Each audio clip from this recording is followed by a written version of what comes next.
न्यायालय और माननीय सर्वोच्च न्यायालय के समक्ष मुद्दा था कि क्या स्कूल असेंबली के दौरान राष्ट्रगान गाने में बच्चों की गैर भागीदारी राष्ट्रगान का अपमान है। केरल का वह परिवार जो 1985 में राष्ट्रगान न गाने के अपने फैसले पर टिका रहा और आखिर में सुप्रीम कोर्ट में केस भी जीता, उसने सिनेमा घर में राष्ट्रगान के जरूरी होने पर बात की।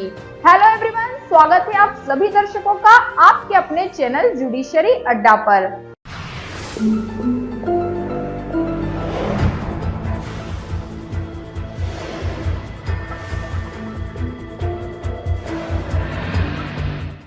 आज हम बात करने जा रहे हैं सुप्रीम कोर्ट के उस ऐतिहासिक निर्णय की जो भारतीय न्यायपालिका के खिलाफ एक महत्वपूर्ण मामला विजो इमैनुअल बनाम केरल राज्य आया और इसने इन सवालों के जवाब देने की कोशिश की और भविष्य के संदर्भ के लिए रास्ता साफ किया। मामले के तथ्य में 3 बच्चे शामिल थे, अर्थात विजो, विनुमोल और बिंदु इमैनुअल, जो यहोवा के साक्षियों में विश्वास करते थे। वे केरल के एक स्कूल के छात्र थे। विद्यार्थी प्रतिदिन विद्यालय सभा में भाग लेते थे। हालांकि उन्होंने सभा के दौरान राष्ट्रगान गाने में भाग नहीं लिया और यह नोट किया गया कि बच्चों ने सभा के दौरान कभी भी राष्ट्रगान का अनादर या अपमान नहीं किया, बल्कि सम्मान पूर्वक और शांति से खड़े रहे। ऐसा यहोवा के साक्षियों में उनके विश्वास के कारण किया गया था, जिसमें प्रावधान था कि साक्षी केवल धार्मिक प्रसाद में भाग लेंगे और किसी अन्य में नहीं।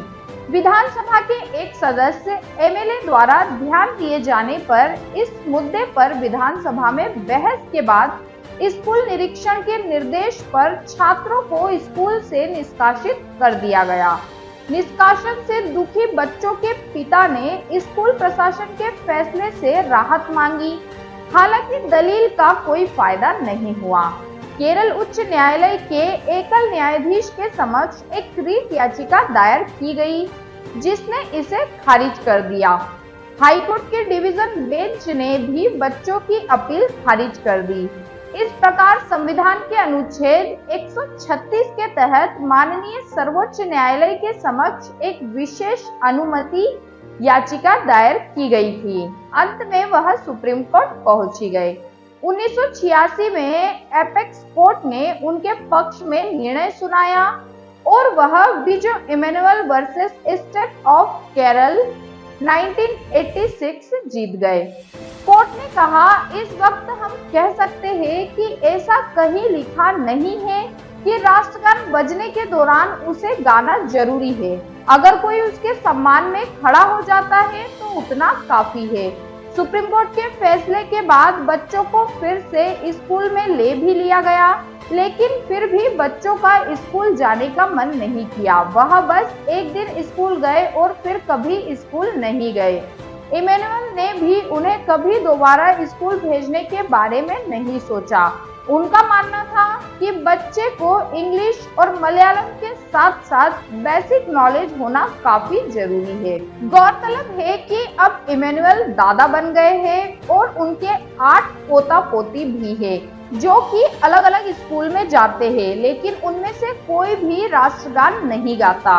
इमैनुअल ने बताया कि उन्हें एडमिशन से पहले ही स्कूल प्रशासन को सारी पुरानी बातें और कोर्ट का ऑर्डर दिखा दिए थे, जिससे अब तक उन्हें कोई परेशानी नहीं हुई है। सर्वोच्च न्यायालय ने अपने निर्णय में छात्रों के पक्ष में फैसला सुनाया तथा उन्हें दोषी नहीं ठहराया। सर्वोच्च न्यायालय ने अपने फैसले में सुनाया कि राष्ट्रीय ध्वज को सलामी देने तथा राष्ट्रगान को गाने से इनकार करने पर छात्रों का निष्कासन भारतीय संविधान के अनुच्छेद 25 के तहत अंतरात्मा एवं धर्म की स्वतंत्रता के उनके मूल अधिकार का उल्लंघन है। न्यायालय ने इस बात पर जोर दिया कि अंतरात्मा एवं धर्म की स्वतंत्रता का अधिकार एक मूल अधिकार है तथा राज्य को व्यक्तियों की मान्यताओं एवं प्रथाओं में हस्तक्षेप नहीं करना चाहिए। जब तक कि वे सार्वजनिक व्यवस्था, नैतिकता या स्वास्थ्य के लिए खतरा ना हो।